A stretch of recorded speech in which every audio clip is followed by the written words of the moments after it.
Good morning students. हमने अभी तक पढ़े थे लेसन नंबर 4 उपास पढ़े हैं हमने।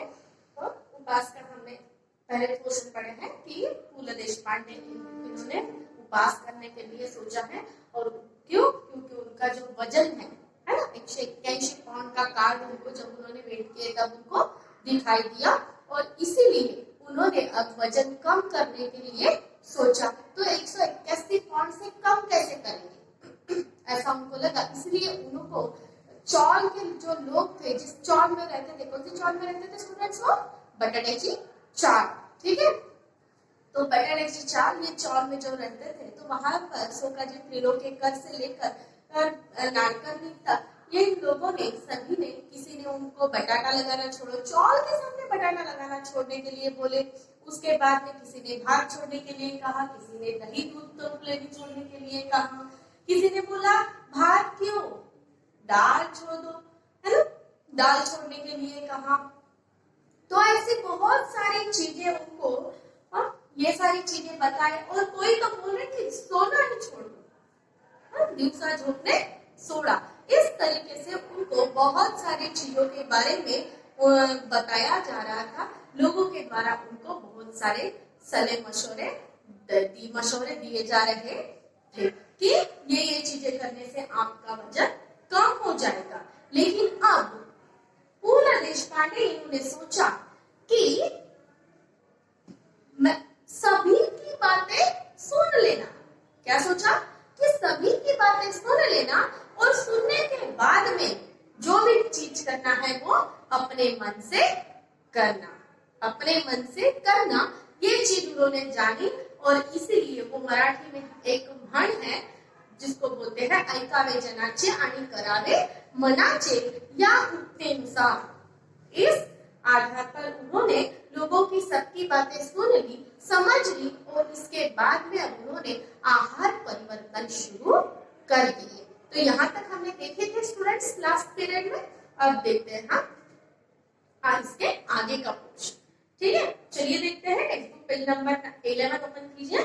साखरेत सर्वात अधिक कॅलरीज असतात म्हणून प्रथम बिन साखरेचा चहा सुरू केला। पहिल्या दिवशी विशेष फरकही वाटला नाही। घरात साखरबंदी जाहीर झाली। कुटुंबाला साडे दिवाळी तिखटा मिठावर उरकायची सक्त ताकीद दिली। अब क्या बोलता कि एक तो कॅलरीज भरपूर वस्तूंमध्ये असतात आणि सर्वात अधिक कॅलरीज असतात त्या म्हणजे कुठे? साखर। शक्कर में बहुत ज्यादा कैलोरी होती है ऐसा उनको लगा और इसीलिए म्हणून त्यांनी बिन साखरेचा चहा पिण्यास सुरुवात केली। क्या किए? बिन शक्कर का चाय पीने के लिए उन्होंने शुरुआत की और दिवाळी जैसा त्योहार, दिवाळी सारखा सण असतानाही त्यांनी घरामध्ये साखरबंदी जाहीर केली, म्हणजे घरात साखर येणार नाही। तो दिवाली जैसा त्योहार होने के बाद में भी घर में शक्कर नहीं आना चाहिए, इसलिए उन्होंने शक्कर की बंदी घर में लगा दी। और शक्कर की बंदी लगाने के बाद में जब घर में दिवाली का त्योहार है तो सिर्फ नमकीन चीजें, है तिखट मिठाची वस्तू तैयार झाली पाहिजे, बस ऐसी नमकीन चीजें रेडी होगी घर में। मीठी चीजें कोई भी बनेगी नहीं क्योंकि शक्कर ही नहीं है। शक्कर बंदी जाहीर कर दी गई। आगे देखते हैं। मुलांसाठी म्हणून काय थोडं गोडाधोडाचं करायचं ते कर एवढी सवलत ठेवली। कोणती सवलत दिली? की दिवाळ सण असताना देखील दिवाळ सण तिखट पिठावर भागवायचं आणि गोड साखरबंदी घरात जाहीर केली होती त्यांनी, म्हणून गोड वस्तू घरात बनवायची नाही। फक्त बनवायचं ते काय तर मुलांसाठी थोड्या प्रमाणात गोडाधोडाचं म्हणजे कोणतीही गोड वस्तू मिठाई बनवू शकेल, फक्त मुलांकरिता तेही थोड्या प्रमाणात, अत्यंत जास्त प्रमाणामध्ये किंवा इतरांसाठी कुठल्याही गोष्टी या घरात बनणार नाही, कोणतीही गोड वस्तू घरात बनणार नाही, अशी एवढी सवलत त्यांनी दिली की फक्त मुलांकरिता गोड वस्तू घरात तयार होतील, केवळ बच्चों के लिए। पहिल्या दिवशीच मला फरक जाणवायला लागला। भात अजिबात वर्ज्य करणे अवघड होते म्हणून फक्त पहिला भात आणि ताकभर ठेवून मधला भात वर्ज्य केला। वर्ज्य करणे म्हणजे टाळणे, वर्ज्य करणे म्हणजे टाळणे, तर दूर करणे. तर काय म्हणाले की केवळ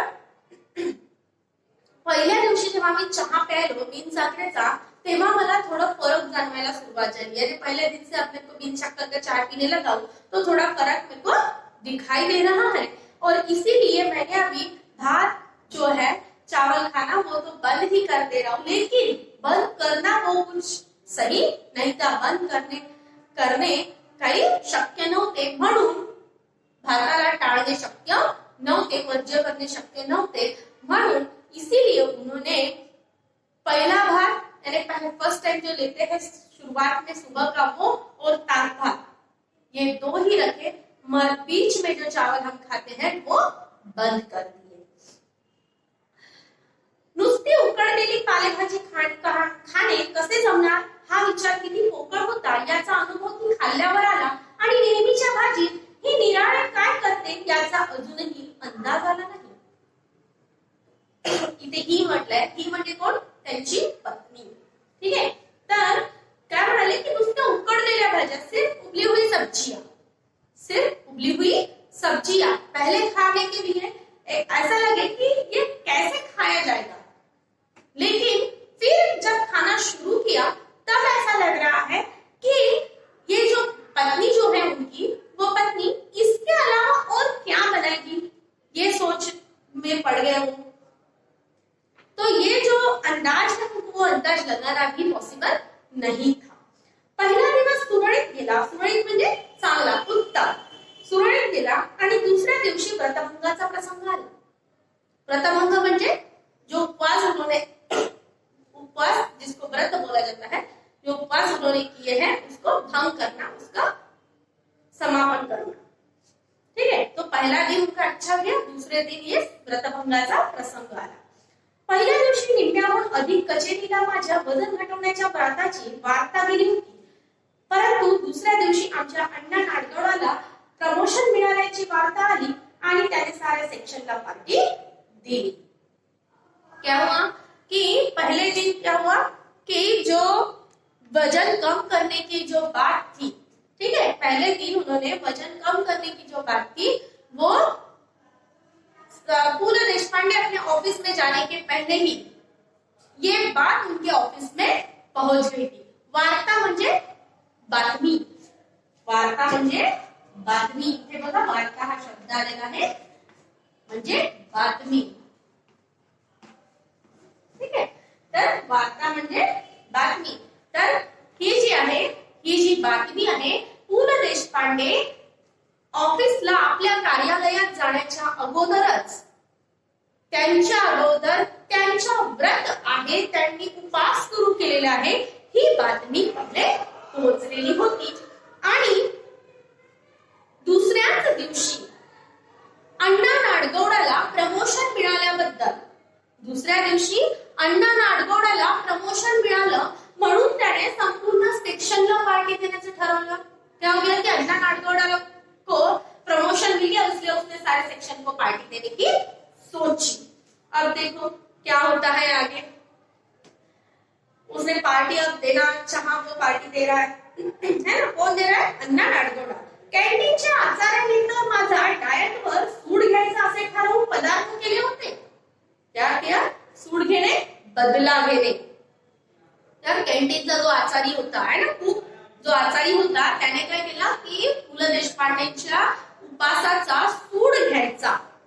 पु ल देशपांडे उपास करतायत, त्याचा सूड, त्याचा बदला घ्यायचा, हे ठरवूनच त्याने कॅन्टीन मध्ये विविध पदार्थ, मिठाई, मसाले भात वगैरे यासारखे पदार्थ त्यांनी तयार केलेले होते. तो क्या बताए कि मेरा बदला लेने के लिए, मैंने जो डाइट रखा हूं उस डाइट का बदला लेने के लिए उसने, आचार्य ने ऐसी ऐसी चीजें, पूरी ऑयली चीजें, मीठी चीजें उन्होंने बना के रखी थी. देखो क्या क्या बनाते हैं बताए यहाँ पर हमें. ठीक है, देखते हैं. बरे न खावे तर अण्णा नाडगौडाला वाईट वाटणार. बिचारा 6 वर्षांनी एफिशियन्सी बारच्या जाळ्यातून बाहेर पडला होता. आचार्याने मिठाईत साखर न घालता साखरेत मिठाई घालून आणली होती. घासा घासा गणित सहस्त्राधिक कॅलरीज पोटात जात चालल्या होत्या, त्यामुळे खाल्लेले गोड लागत नव्हते। क्या बताया है यहाँ पर फूले देशपांडे कि जो नहीं अगर खाएंगे, अन्ना नाडगौड़ा की पार्टी ली है और उस पार्टी में अगर मैं नहीं खाऊंगा तो अन्ना नाडगौड़ा को अच्छा नहीं लगेगा, उसको बुरा लगेगा, और इसीलिए वो बेचारा 6 साल बाद एफिशिएंसी बाढ़ के जाल से निकला था बाहर, और इसीलिए अब अन्ना नाडगौड़ा की पार्टी में फूले देशपांडे को ये सारी चीजें खानी थी। लेकिन जब आचार्य ने जब वो मिठाई दिया तो ऐसा लग रहा था कि उस मिठाई को शक्कर में बनाने के अलावा शक्कर में मिठाई बनाई है, ऐसा वो लग रहा था। यानी मिठाई साखर घालण्याऐवजी साखरेत मिठाई घातलेली लिया है, ऐसा वो लग रहा था। शक्कर में पूरी मिठाई डुबोई हुई है। इतनी सारी मिठा कैलोरीज, जैसे जैसे मैं एक एक घास खा रहा था, थोड़ा थोड़ा खाते जा रहा था, वैसे वैसे मेरे पेट में वैसे बहुत सारी कैलोरीज मेरे पेट में जा रही थी। अब जब वो खा रहे थे तो वो कैलोरीज जा रही है करके ऐसे बताने से, ऐसा लगने से उनको जो चीजें खा रहे थे वो भी मीठी नहीं लग रही थी, वो भी अच्छी नहीं लग रही थी। अब देखो और क्या है, बटाटे बड़े होते म्हणजे आणखी कॅलरीज, चिवडा अस्सल वनस्पतीतला, वनस्पतीतला मतलब अस्सल घी का, है ना, देसी घी जो बोलते हैं ना वो, तो त्यामुळे आणखी कॅलरीज आणि एवढे सगळे हादडून शेवटी भजनशिवाय पार्टी कसली, या भिकोबा मुसळ्याच्या टोमण्यामुळे चेकाळून नाडगौडाने स्पेशल भजनची परत ऑर्डर दिली। यानी जो भिकोबा मुसळे था उसने बोला कि भजी नहीं है, इसका मतलब पार्टी सही नहीं है, इसलिए अन्ना नाडगौड़ा ने फिर से भजियों का ऑर्डर दे दिया। क्या दिए थे कि बटाटे बड़े थे, है ना, बटाटे बड़े, फिर उसके बाद में और क्या था, चिवड़ा था, तो चिवड़ा भी देसी घी का। तो ये सारी चीजों से मिलाकर बहुत सारी कैलोरीज फूले देशपांडे के पेट में गई। और इसके बाद में भी जब जो भिकोबा मुसळे था उसने बोला कि बिना भजियों से पार्टी कैसे हो सकती है, भजिया तो होनी चाहिए, इसलिए अन्ना नाडगौड़ा ने फिर से भजियों का ऑर्डर दिया, और वो भी, यानी इतनी सारी कैलोरीज अब पेट में जा रही है। शेवटी मला राहवेना, जब भजियों का ऑर्डर दिया तो अब मुझे नहीं रहा सहन हुआ, और इसलिए भज्यांची 6वी प्लेट उडवल्यावर मी अत्यंत केविलवाण्या स्वरात सध्या मी डाएटवर असल्याचे सांगितल्यावर सर्वांनी मला वेड्या काढले। जाहिर सी बात है कि इतनी सारी चीजें खाने के बाद में उन्होंने क्या किया, धीरे से बताया, उन्होंने 6 प्लेट भजिया खाए। उन्होंने कितनी, 6 प्लेट भजिया खाए, और 6 प्लेट भजिया खाने के बाद में वो सभी को बता रहे हैं कि मैं डाइट पर हूं, मैं क्या कर रहा हूं, डाइट कर रहा हूं। कोई इंसान इतना खाएगा और फिर बताएगा 6 प्लेट भजिया भी खा लिया, इतनी सारी पूरी मिठाई खाया, बटाटे बड़े खाए, चिवड़ा खाया, इतनी सारी चीजें खाने के बाद में अगर कोई बंदा बोलता है कि मैं डाइट पर हूं, तो फिर उसको सही में मूर्ख समझेंगे ना। तो वैसे ही जब लेखक ने बोला कि मैं भी डाइट पर आहे, तो सभी ने उनको मूर्ख समझे। अरे पंत, खाण्याचा आणि वजनाचा काय संबंध? भिकोबा मुसळे म्हणाला, काय म्हणाला भिकोबा मुसळे, की खाने का और वजन का क्या संबंध है? मी मग 21 गुलाबजाम खाल्ले, एवढंच काय? आपण तर आयुष्यात एक्सरसाइज केला नाही। मैंने कितने खाए? 21 गुलाबजाम खाए, 21। कब हुए? नहीं, फिर लेकिन मैंने अभी तक एक्सरसाइज कभी नहीं किया है, इसलिए वो बता रहे कि वजन का और खाने का क्या संबंध, कुछ भी नहीं। तुझी कुंभरासने कुंभ लग्न आहे, काय म्हणालाय, तुझी काय आहे, कुंभरास आणि कुंभ लग्न आहे, नुसता वायू भक्षण करून राहिलास तरी तू असा जाड्या राहणार, लठ्ठपणा काय आपल्या हातात आहे? काय म्हणाले भिकोबा मुसळे की नुसतं तुझी कुंभरास आणि कुंभ लग्न आहे, तुम्हारी कुंभरास और कुंभई शादी है, और इसीलिए तुम सिर्फ हवा खाकर भी अगर रहोगे ना तो भी तुम वैसे की वैसे मोटे के मोटे ही रहोगे, पतले बिल्कुल नहीं होगे। ऐसा कौन बोल रहा है? विकोबा मुसळे बोल रहा है की तू जाण्याच राहणार, पातळ होणार नाही. नॉनसेन्स. काय म्हणाला? नॉनसेन्स. जगदाळे ओरडला. रनिंग कर रोज. रोज काय कर? रनिंग कर. जगदाळे सांगू लागला.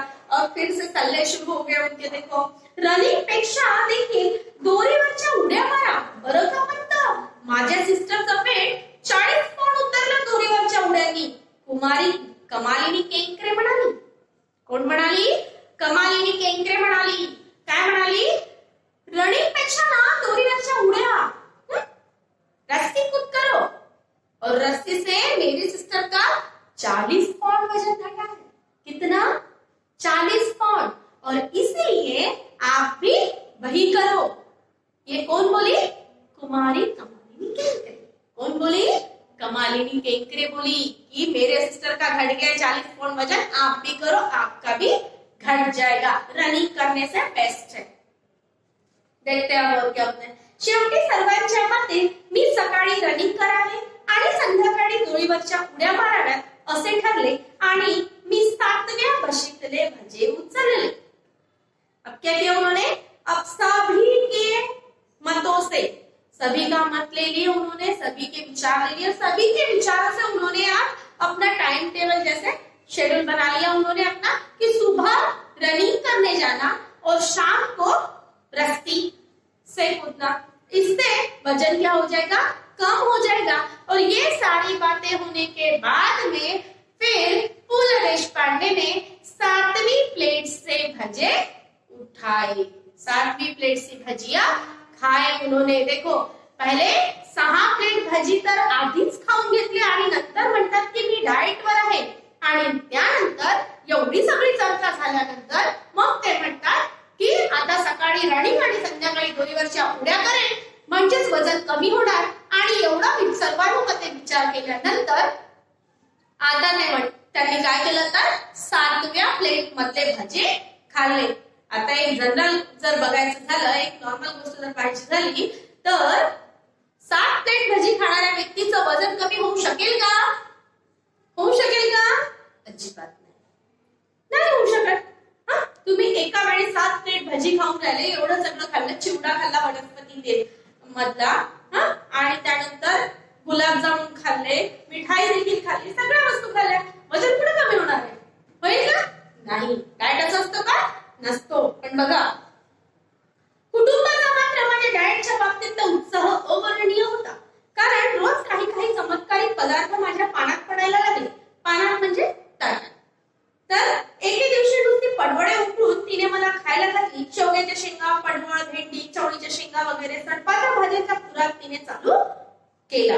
काय केलं की आता कुटुंबातील लोक, कुटुंबात म्हणजे पत्नी, या सगळ्यांचा डाएटच्या बाबतीत जो उत्साह होता तो अवर्णनीय होता. पण त्याचं वर्णन करता येणं शक्य नव्हतं. उनका अवर्णनीय ऐसा उत्साह था. किसका? कुटुंब का, मतलब उनके घर के लोगों का, उनकी पत्नी वगैरह उनका. तो इसीलिए आप रोज जो उनके प्लेट में पानात या प्लेट ज्याला थाळी म्हणतो आपण ताट, तर या उनकी प्लेट में डेली कुछ अलग अलग चीजें उनकी प्लेट में गिर रही आ रही थी, परोसते जा रही थी, है ना. कभी पडवळ त्यांच्या पत्नीने वाढलं, पडवळ दिए, कभी शेवग्याच्या शेंगा, कभी चौड़ीच्या शेंगा. ये सारी जो सब्जियां थी सिर्फ उबाल कर उनकी प्लेट में दी जा रही थी. सिर्फ उबली हुई सब्जियां उनके प्लेट में दी जा रही थी. ऐसा है, सिर्फ उबले हुए सब्जियों का खुराक उन्होंने लेखक के लिए शुरू कर दिया. कोबी, कॉलीफ्लॉवर वगैरे बाळसेदार मंडळींची स्वयंपाकघरातून हलकालपट्टी झाली. सगळ्यांचा चहा देखील सुरुवातीला होता तसा राहिला नाही. बिनसाखरेचा चहा इतका कडू लागत असेल अशी यापूर्वी कधीच कल्पना नहीं आली मला. क्या म्हणाले कि अब उन्होंने गोभी, कॉलीफ्लावर, ये जो थी बड़ी बड़ी चीजें है ना, तो ये सभी चीजों को उन्होंने अपने किचन से निकाल दिए. ऐसी जो चीजें थी जिससे कैलोरीज बढ़ सकती है, ऐसी चीजें उन्होंने नहीं रखे. और बिन शक्कर का चाह इतना कड़वा लगता है, ये इसके पहले लेखक को पता नहीं था, लेकिन वो भी अभी पता चल गया था उनको कि बिन शक्कर का चाय इतना कड़वा लगता है। ठीक है स्टूडेंट्स, तो यहाँ तक हमने पढ़े हैं। इसका आगे वाला जो वीडियो है वो हम बाद में देखेंगे, आगे वाला पोर्शन जो हमको पढ़ना है। Okay, thank you.